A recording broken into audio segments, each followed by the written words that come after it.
I'm delighted to be here today to announce a historic moment of collaboration. We all know that if we work together, we can build a better Oregon for everyone, and that's exactly what's happening here. About a month ago, a group of CEOs from Oregon's largest timber companies approached me to help find a better path forward than fighting the next round of timber wars at the ballot. I know this fight has been going on for years, for decades, so I wasn't terribly optimistic, but I thought we'd give it a try. We brought them together and held a series of conversations. Over the last 4 weeks, representatives from the forest industry and major environmental groups have come together to chart a collaborative, science-based course to forest management in Oregon. This agreement proves that we can build a better future for Oregonians if we work together with a willingness to compromise. Healthy forests and a vibrant forestry industry are not mutually exclusive, and Oregonians need both for prosperous and sustainable communities. Today, we are releasing a memorandum of understanding signed by the state's leading timber companies and environmental organizations. There are 3 major components. First, a central part of this MOU is participation in a mediated process that will seek changes to the Oregon Forest Practices Act.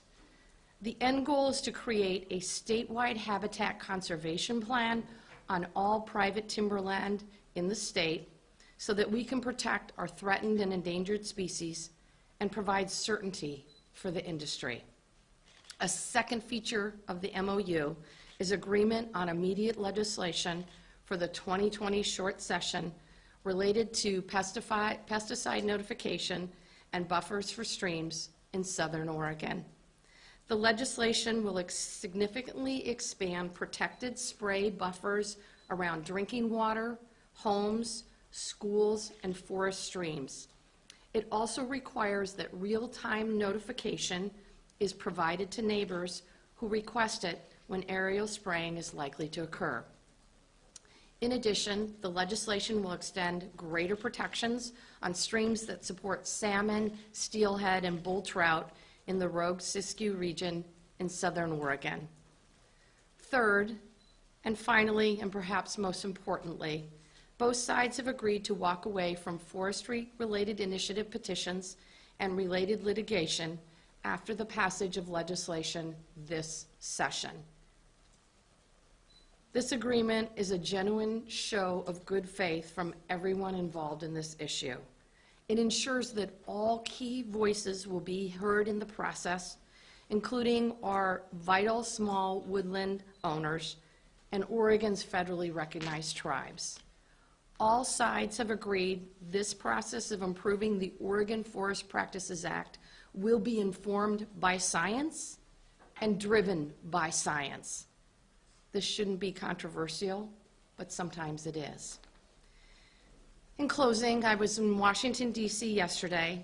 I had a previously scheduled meeting with the Chief of the Forest Service, Vicki Christensen. I was there to ask her for her support on our wildfire mitigation efforts here in Oregon.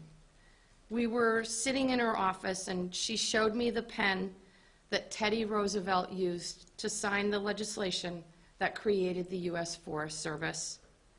When I shared with her that we would be announcing this agreement, she expressed both her immediate support and, of course, her excitement. In the years to come, I hope Oregonians can look back at this historic day with similar reverence as one that defined the future of our state, our forests, and our rural communities. Thank you. I will now turn it over to Greg Miller and then Bob Van Dyke, representatives from the signatories of the MOU, to give a few remarks, and then we'll take questions.